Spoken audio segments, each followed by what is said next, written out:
In this video, I'm going to be showing you how to do the basic button with an Arduino. So we're going to grab the Arduino breadboard.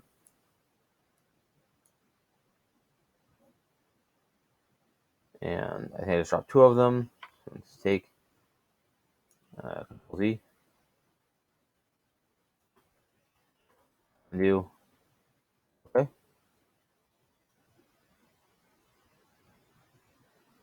And we're going to take and move the whole thing. There we go. And we're going to start off by building a basic LED. It's not strictly necessary because there's an LED here, but I do want to show you that I can wire up an LED with the button too.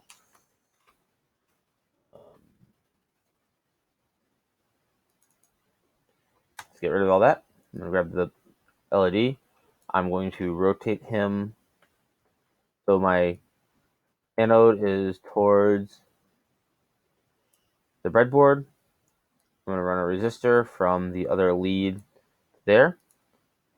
I'm then going to run a wire from the Arduino anode to pin 13 and run a wire from the resistor. Oh, actually, Control Z. I'm going to run from pin 13 just to this part of the breadboard because I might as well short my wires. And from there to there. There should be a black wire. There should be, maybe we'll use that as an orange wire. So that's my LED. Now the button has 4 pins, but really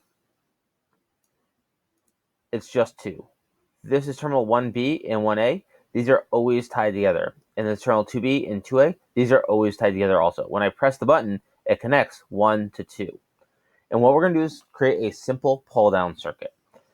Now I'm going to start off by wiring the one side to power. Of course, it doesn't really matter. And I'm going to be working off 1B and 2A. It's always best to work diagonally against buttons, because that way if you cause a problem, if you rotate the button 90 degrees, it'll still work properly. Whereas if you connect everything to one half of the button this way, it won't work. But if you connect it one half this way, it's fine. But I'm going to work diagonally just because it's safest. So I'm going to run a wire from power to the pin there. I'm going to make that red because that's a power line. I'm then going to run a resistor from the ground to 2B. So that's connecting this to ground. So this guy's powered, and then this is tied to ground. When I press the button, it's going to run power across here and into ground. And then we're going to run one wire piece, which is a sense wire, from pin 2 up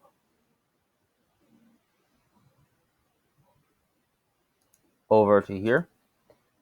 And I'm going to make that nice and square. I'm going to make that a blue wire. So blue is going to be what I read. Orange is what I light.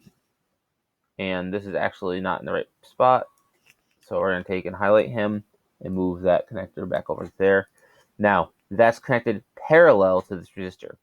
So when this button is pressed, power is going to flow down across the switch into this pin and this pin. Some of the power is going to go to ground. Some of the power is going to go to pin 2. Normally, pin 2 is just going to be going up, over, because this is not connected, through resistor to ground, so he's going to be pulled low. And I'm going to make sure things work. So I'm going to go to my code. I'm going to switch to text. I'm going to then move my thing over so I can see what I'm doing.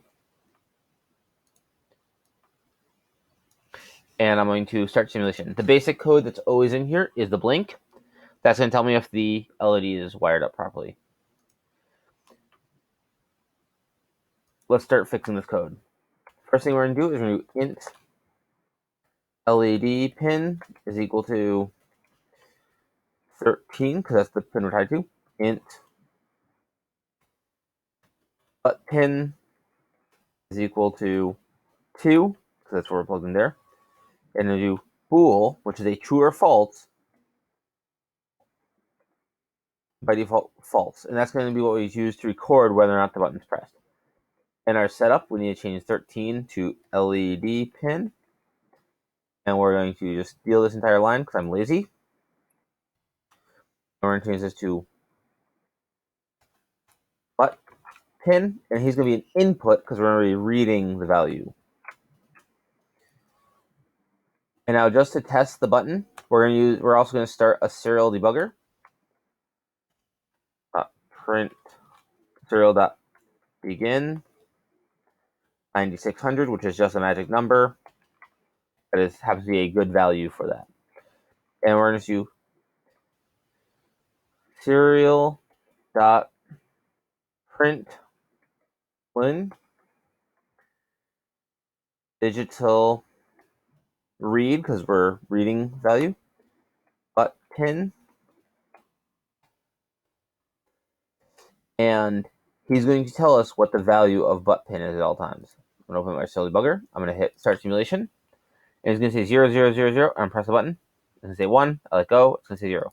You might tap it quick, I'm going to get a few 1s, but he is up and running.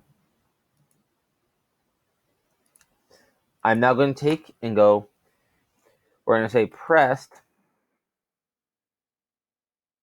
we're going to go above here, press is equal to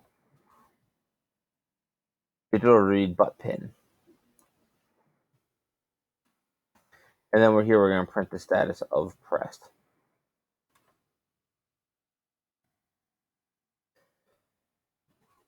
And we're going to say if pressed digitalWrite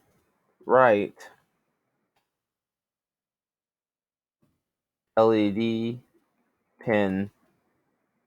I, else digitalWrite ledPin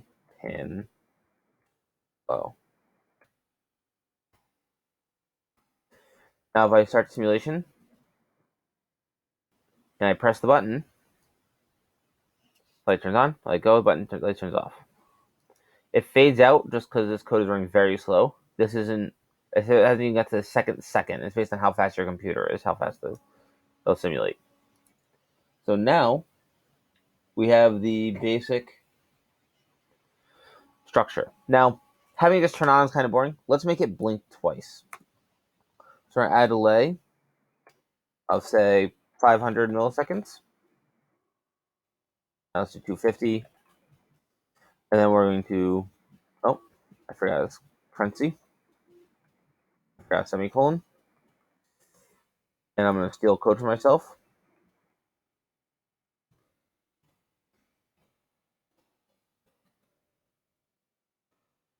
Whoa. So, all caps. Simulation. Oh, I must have forgotten. I put colon instead of semicolon. Very easy to type the wrong character. Thankfully, the error messages are very helpful. I'm going to start simulation.